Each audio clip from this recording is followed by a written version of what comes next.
దళిత గిరిజన మైనార్టీ సంక్షేమ శాఖ మంత్రి అడ్లూరి లక్ష్మణ్పై బీసీ సంక్షేమ శాఖ మంత్రి అలాగే పొన్నం ప్రభాకర్ చేసిన అనుచిత వ్యాఖ్యలను వెంటనే ఉపసంహరించుకోవాలని ఇక ఆల్ మాల స్టూడెంట్స్ అసోసియేషన్ విద్యార్థి నాయకులు డిమాండ్ చేశారు. మంత్రి పొన్నం ప్రభాకర్ వ్యాఖ్యలను నిరసిస్తూ ఆల్ మాల స్టూడెంట్స్ అసోసియేషన్ నాయకులు ఓయూ ఆర్ట్స్ కాలేజ్ ఆవరణలో ఏర్పాటు చేసిన విలేకరుల సమావేశంలో తీవ్రంగా ఖండించారు.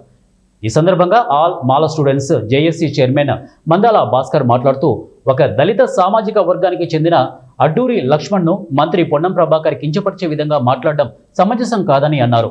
ఇప్పటికైనా మంత్రి పొన్నం ప్రభాకర్ తన వ్యాఖ్యలను ఉపసంహరించుకోవాలని మంత్రి అడ్లూరి లక్ష్మణ్కు బేషరతుగా క్షమాపణలు చెప్పాలని డిమాండ్ చేశారు.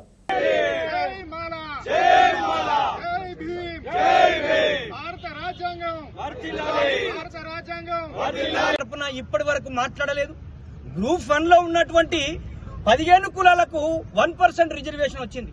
ఈ రోజు గ్రూప్ 3 లో ఉన్నటువంటి 26 కులాలకు మాకు 5% రిజర్వేషన్ 22వ రోస్టర్ నుంచి స్టార్ట్ అవుతా ఉంటే, అంటే నీకు న్యాయం కావాలనుకున్నప్పుడేమో ఉద్యమించావు, కానీ మరి ఈ రోజు 58 కులాలకు రిజర్వేషన్ లేకుండా వాళ్ళు ఆ యొక్క అవకాశాలను కోల్పోతే మీరెందుకు మాట్లాడతలేరో ఒకసారి. మీరు సంతృప్తిగా ఉన్నారు, రేవంత్ రెడ్డి సంతృప్తిగా ఉన్నాడు, కిషన్ రెడ్డి, చంద్రబాబు నాయుడు ఉన్నాడు తప్ప ఈ తెలంగాణలో ఉన్న దళితుల్లో 58 కులాలు ఈ రోజు రిజర్వేషన్ కోల్పోయి రోడ్ల మీద పడ్డాయి. మీరెందుకు దీని మీద కార్యాచరణ చేస్తలేరని చెప్పేసి అని కూడా ఆయనను డిమాండ్ చేస్తా ఉన్నాం.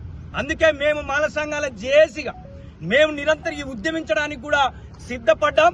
ముఖ్యంగా దళితులలో మాలైనా మాదిగా అయినా 59 కులాల తరపున వాళ్ళ హక్కుల గురించి ఉద్యమించే వాళ్ళం కాబట్టే ఈరోజు అడ్డూరి లక్ష్మణ్ పైన మా యొక్క బీసీ సంక్షేమ శాఖ మంత్రివర్యులు మాట్లాడినటువంటి తీరును వెంటనే ఆయన లేటు చేయకుండా ఉద్యమం ఉధృతం కాకుండా క్షమాపణ చెప్పాలని చెప్పేసి అని డిమాండ్ చేస్తా ఉన్నాం.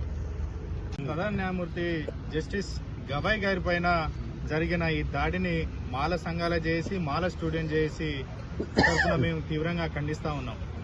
ఎందుకంటే దేశంలోనే అత్యున్నతమైన స్థానంలో ఉన్న ప్రధాన న్యాయమూర్తి పైనే దాడి జరుగుతూ ఉన్నదంటే రాబోయే రోజులలో భారతదేశంలో ఒక దళితుల యొక్క పరిస్థితి ఏ విధంగా ఉండబోతుంది అనేది మనం అర్థం చేసుకోవాల్సిన అవసరం ఇప్పటికైనా ఉన్నది. భారతదేశంలో ఉన్న దళితులందరూ ఇప్పటికైనా భారత రాజ్యాంగ పరిరక్షణ కోరానికి నడుం కట్టాల్సిన బాధ్యత మన పైన ఉన్నది. దాంతో పాటుగా అందరూ ఏకమయ్యే ఇప్పుడు విడిపోయి కొంతమంది కులాల వారీగా విభజించి మన దళితులను పల్సన చేయాలనే ప్రయత్నంలో ఉన్నారు. అలా కాకుండా రాబోయే రోజులలో ఇటువంటి దాడులను మనం ఎదుర్కోవాలంటే కులాలుగా మతాలుగా అందరం కలిసికట్టుగా ఉండాల్సిన బాధ్యత మనపై ఉన్నది. అలాగే మొన్న అడ్లూరి లక్ష్మణ్ గారు కూడా వివేక్ గారి పైన ఇష్టం వచ్చినట్టు మాట్లాడుతూ ఉన్నారు. సార్ మీకు ఒక విజ్ఞప్తి చేయాలనుకుంటున్నా, మొన్న మనం ఐక్యంగా లేకపోవడం వల్లనే ఒక బీసీ నాయకుడు మీ పైన అనుచిత వ్యాఖ్యలు చేసిరు.